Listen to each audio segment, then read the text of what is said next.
منير الكوكباني حصل على شهرة كبيرة خلال أجواء منافسات كأس العالم المونديال الأقرب إلى الكرنفال بسبب توسع فعالياته وعدم ارتباطها فقط بالمباريات داخل الملعب، ليتوسع أكثر خارجه من خلال فعاليات الجماهير والمتابعين والاختلاط الكبير بين الثقافات المختلفة.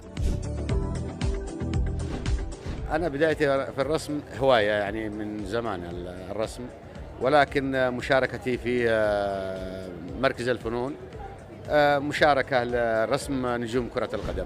وحصل رسام سوق واقف على شهرة إضافية بسبب مباراة السعودية والأرجنتين، وذلك بعد رسمة سالم الدوسري التي حصلت على صدى واسع لدرجة حصوله على عروض كبيرة لشرائها، لكنه رفض هذه العروض الضخمة بسبب أهميتها وإقبال الناس لتصويرها.